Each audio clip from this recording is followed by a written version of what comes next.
സുഹൃത്തുക്കളെ 4 വയസ്സുള്ളൊരു കൊച്ചിനെ അമ്മ പുഴയിൽ എറിഞ്ഞ് കൊന്നൊരു കേസ് നിങ്ങൾ ഇപ്പോൾ എല്ലാവരും കണ്ടിട്ടുണ്ടായിരിക്കും. വളരെ വിഷമത്തോടുകൂടിയാണ് എല്ലാവരും അത് കേട്ടതും കണ്ടതുമൊക്കെ. ആ കൊച്ചു പീഡനത്തിനും കൂടി ഇരയായിട്ടുണ്ടെന്ന് പറഞ്ഞപ്പം നമുക്കുണ്ടായ ഇമ്പാക്റ്റ് സത്യം പറഞ്ഞാൽ ഡബിളായി. നോക്കൂ, ഒരു കുട്ടീനെ ഉണ്ടാക്കുക എന്ന് പറയുന്നത് നമ്മുടെ അച്ഛനമ്മമാരുടെ മാത്രം ഉത്തരവാദിത്തമാണ്. ഒരു കുട്ടി ആഗ്രഹിച്ചിട്ടല്ല ഈ ഭൂമിയിലോട്ട് വരുന്നത്, നമ്മൾ ആഗ്രഹിച്ചിട്ടാണ് ഒരു കുട്ടീനെ കൊണ്ടുവരുന്നത്. 18 വയസ്സ് വരെ പ്രായപൂർത്തിയാകുന്നവരെ നമ്മുടെ ഇന്ത്യൻ നിയമപ്രകാരം ആ കുട്ടിക്ക് പ്രായപൂർത്തിയാകുന്നത് വരെ, അത് കഴിഞ്ഞൊരു 1, 2, 3 വർഷം, മേ ബി 23 വയസ്സ് വരെ 22 വയസ്സ് വരെ നമുക്കൊരു കുട്ടീനെ ഉണ്ടാക്കി കഴിഞ്ഞാൽ നമ്മൾ നോക്കേണ്ട ഉത്തരവാദിത്തം നമ്മുടെ തന്നെയാണ്. നമ്മൾ അവരെ ഫുള്ളായിട്ട് കെയർ ചെയ്ത് മൊത്തത്തിൽ അവരെ വാച്ച് ചെയ്ത് നമ്മൾ അവരെ വളർത്തണം. ഈ ജീവജാലങ്ങൾക്കിടയിൽ ഏറ്റവും വൾണറബിൾ ആയിട്ടുള്ള ജീവിയാണ് മനുഷ്യൻ. യാതൊരു തരത്തിലുള്ള പ്രൊട്ടക്ഷനോ യാതൊരു തരത്തിലുള്ള ശക്തിയോ സ്ട്രെങ്തോ ഇല്ലാത്തൊരു ജീവിയാണ് മനുഷ്യക്കുഞ്ഞ്. അതിനെ നമ്മൾ തന്നെയാണ് നോക്കേണ്ടത്. അതിന് രാജ നരിയും കുറുക്കന്മാരും കടിക്കാൻ പട്ടിയും പുലിയും സിംഹവും വരെ കാണും. അത് നമ്മുടെ കുടുംബത്തിനകത്തും നാട്ടിലും റോഡിലും ഒക്കെ കാണും.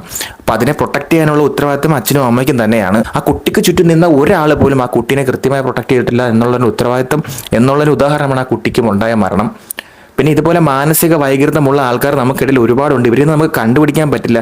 ആ കൊച്ചൻ എന്ന് പറഞ്ഞ പുള്ളിക്കാരൻ എന്തോ വലിയ വൈകൃതമുള്ള ഒരു വ്യക്തിയാണ്. അല്ലാതെ ഒരിക്കലും 1.5 വർഷത്തോളം കൂടി കൊച്ചിനെയൊക്കെ ഇങ്ങനെ പീഡിപ്പിക്കുക എന്നൊക്കെ പറഞ്ഞു കഴിഞ്ഞാൽ അത് വളരെ വലിയൊരു മാനസിക വൈകൃതത്തിന് ഇരയായിട്ടുള്ള ഒരു വ്യക്തിയാണ്. പിന്നെ അവൻ്റെ അമ്മയ്ക്ക് മാനസിക വൈകൃതം ഉണ്ടെന്ന് പറയുന്നത് എന്താണ് മനസ്സിൽ മൊത്തം ഫ്രാന്താലയാണോ ആ വീട്?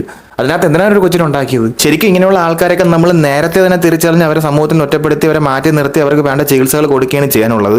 അതിനിടയിൽ ഒരു കുഞ്ഞു വന്ന് പെട്ടുപോയി, അതൊരു തെറ്റും ചെയ്തില്ല, പോയപ്പോൾ അതിൻ്റെ ജീവൻ പോയി.